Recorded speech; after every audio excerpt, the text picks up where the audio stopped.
বর্তমানে ডিসি মাসুদ যে ধরনের আসলে অভিযান চালাচ্ছে, শুধুমাত্র সোহরাওয়ার্দী উদ্যান না, ধানমন্ডি লেক থেকে শুরু করে আরো এই ধরনের কিছু পাবলিক স্পেস যেইগুলোতে আসলে মানুষজন মুক্ত পরিসরে বসে চলাফেরা করে, এই জায়গাগুলোতে তারা টার্গেট করে এই ধরনের একরকম মিডিয়া ফুটেজের জন্য বা মানুষজনকে আসলে লোক দেখানো একটা কার্যক্রম চালাচ্ছে।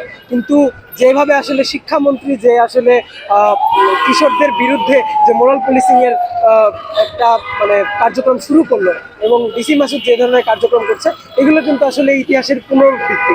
এর আগেও পুলিশ কর্মকর্তারা এই ধরনের কার্যক্রম করেছে। কিন্তু আমরা বলতে চাই আসলে এই যে পুলিশের উদ্দেশ্য, এই কার্যক্রমের পিছনে একটা উদ্দেশ্য আছে, সেটা হলো এই যে শিক্ষার্থী এবং নাগরিক, এই নাগরিকদের বিরুদ্ধে তাদের একটা ব্যক্তিগত আক্রোশ এবং বিদ্বেষ আছে। তারা একরকম প্রতিশোধ পরায়ণ হয়ে এই কাজগুলো করতেছে।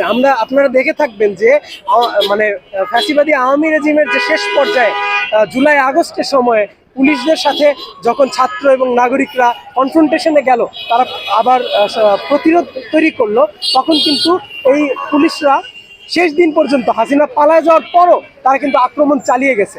অর্থাৎ তারা কিন্তু শুধুমাত্র আওয়ামী লীগের মানে চাটুকার একটা বাহিনী হিসেবে না, তারা নিজস্ব ভাবে এই বাহিনীটা এককভাবে একটা ফ্যাসিড বাহিনী হিসেবে আবির্ভূত হয়েছে, যারা ক্ষমতা প্রয়োগ করতে ভালোবাসে, ক্ষমতা চর্চা করতে ভালোবাসে, যার ফলে তারা শুধু রিজন খোঁজে, তারা কারণ খুঁজে বেড়ায় কিভাবে একটা মানুষকে নিপীড়ন করা যায়, দমন করা যায়, প্রহার করা যায়।